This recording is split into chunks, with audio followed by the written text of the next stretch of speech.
That was exciting. Alright, so we just took a gentleman's order, and this gives us a chance to go to the order lookup screen. Wait, Nate, if we just took an order, how come it's not coming up? Oh, because this gentleman paid for his order, and right now we're only looking at the unpaid orders.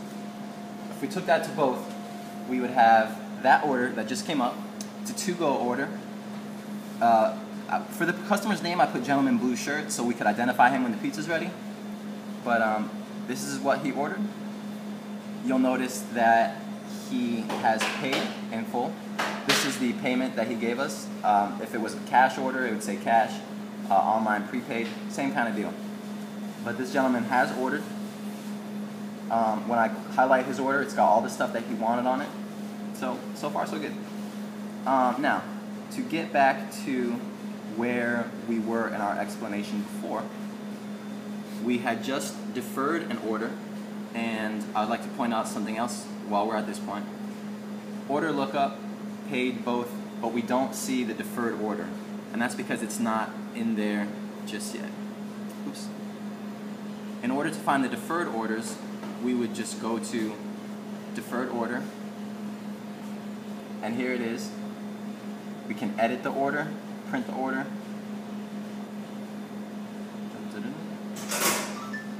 And now here we are with this again. So, let us just exit this so we can start fresh. Come back into the orders thing from the main screen. And we come to exit, which we just saw what that does, just gets us out of this screen. Quick credit, send, and collect. These are probably the easiest three on the whole thing. We've got we've got the quick credit, which once a customer has put in their order,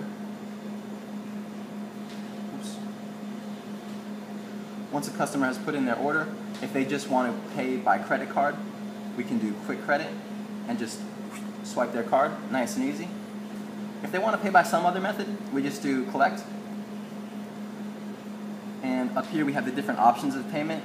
Now we will never use check, check or account. Gift cards we probably will use. Online prepaid, we will get to that in just a moment. But mostly it's cash, and we would tell the register how much money they're giving us so it can tell us how much change. And also you'll see that some of the more popular amounts that we could expect to collect are already in here for us. And if we did credit card, it would be very much like what we just had, the option to swipe the card, or if we wanted to enter it manually, like on the phone, we would just do card number. Now if it's a telephone order, or a delivery I should say, this one will come up first, so we automatically put it in. It won't ask us to swipe first. Alright. Now finally, if this is a dine-in but they might want to order some other stuff before they pay, we wouldn't mess with the quick credit or collect just yet. We'd tell them to enjoy their meal, and we'd start by sending this order to the kitchen. Now check this out. See that receipt printer up there? That is printing exactly what we just placed the order for. It's order number 2, the 14-inch Capricciosa. Now I will tell our pizzaiolo, good sir, this one, let's not make it. I'm going to void it out right now. It's just for test. Thank you, sir. But now we see how it works. We put in the order here. It tells the pizzaiolo what to create over there. If it was a salad that they asked for, it would have printed out here, because we know that the cashiers, we make the salads. So far so good. We've got the caller ID. We know what that does. We know what no sale does. It X's out everything. Log off gets us out of this screen, and we need to log in again. Order lookup allows us to look up any orders that are in the system as of right now and being prepared, or are already done. Print prints out copies of the receipt. Here, I want to show you guys how this one works. Let's say the gentleman with the blue shirt came back and he wanted another copy of his receipt. We would just go down here to print. Customer receipt. And here's that gentleman's order again, reprint. So we know what print does. Deferred orders, we know what that does. We know what that does. Exit gets us out of here. Quick credit, collect, send. Very, very easy. So this brings us to the final portion, which you can see down here in the lower left-hand quadrant of the screen. Now I'm going to get out of this. You see how some of these options are not highlighted right now? I'm going to get out of this order I'm just going to do exit, get back in, so it's nice and clean. And we've got, I don't know if you can make it out right now, but it says remove item, clear all, quantity, manager functions, order note, coupons, repeat item, etc. So the most common ones that we kind of like use all of them about the same amount.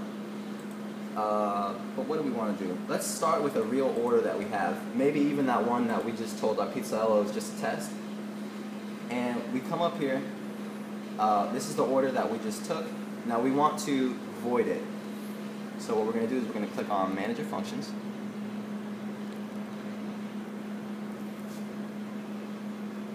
What's that? Number 2 is the one we're supposed to void. No, it's this one. This is number 2. Oh, that's number 2? Okay. Yeah, you can tell what the order number is. But thank you very much. It's a very good point. The order number is up here. So now we've got this. We just click on Manager Functions. And we want to do is we want to void the entire order.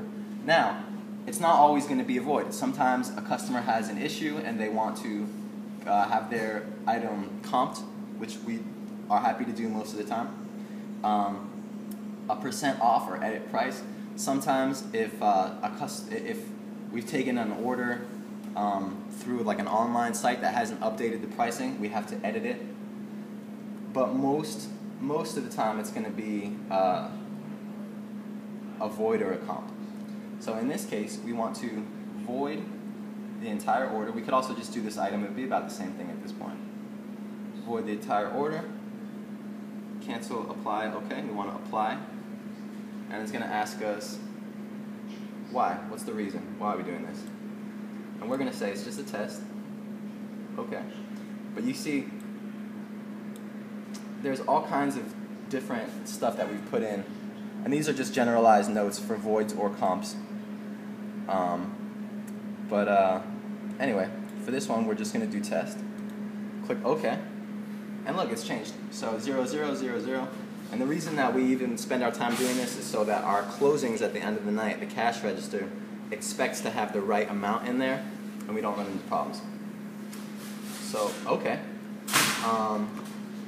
The other thing that we can use these down here for is we can put a note on orders. So most of the time, what we get is like cut in squares, you know. And the other one that we use a lot is mixed ingredients, because we have some pies that are like the tricolore is in 3 distinct regions, or the vegetariana is in quarters, but some customers like all of the ingredients mixed up all over the whole pie, so we'll use those for. The coupons are pretty cool. It depends on what somebody orders. So let's start with a fresh order. And we saw before that current order has changed. So you want to save the changes? It changed, we voided it. So we do want to save that. Go back into orders. I don't know if you can hear that printing, but that's the receipt printing telling us that order number 2 has been voided. So finally we get back to here. Now it's lunchtime. You can see by that. Anytime before 3, when somebody orders something off of our lunch menu, it'll automatically ask them whether or not they want to apply that lunch, whether or not we want to apply that lunch special coupon. So I'm going to do 14-inch number 8. It's going to ask me if I want the lunch 14-inch coupon to this order, and I'll say yes. But notice from our menu that the lunch specials, the 14-inch pie for $11.25 comes with a 1 liter of soda. So right here we see the lunch special. We see it's at $11.25, but there's no soda, no 1 liter. That's for the customers that want the lunch special price but don't necessarily want a drink. So if they picked out a 1 liter that they wanted, for example, a 1 liter Diet Pepsi, their total goes up. But that's because the coupon that we currently have only has a lunch 14-inch. If we were to, see how remove item turned into remove coupon? Remove item, click on the coupon, it says remove coupon. Now, we're automatically prompted and asked for whether we want the lunch 14-inch 1 liter coupon for this order, and I'm going to say yes. And look at that. It's taken off some more, but we're back right where we want to be at $11.25, which is our menu price. It obviously already calculates the tax and the total for us. That's cool. And if it didn't ask us automatically, again, I'm going to remove this coupon.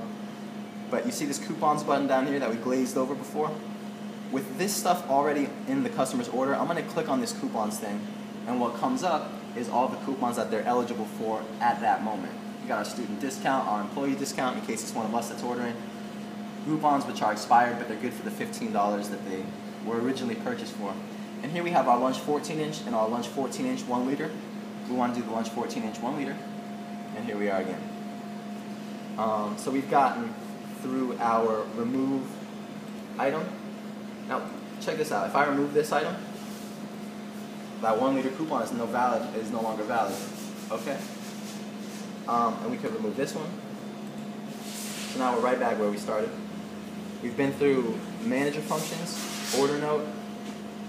Clear all is pretty self-explanatory, but if we wanted to just clear all, clears all the items. Coupons we've been over. Quantity, I'm not so much a fan of this one because if you wanted to do coupons, it only does coupons by the line. So if you have two 14-inch Capricciosas, theoretically those are both eligible for the lunch coupon.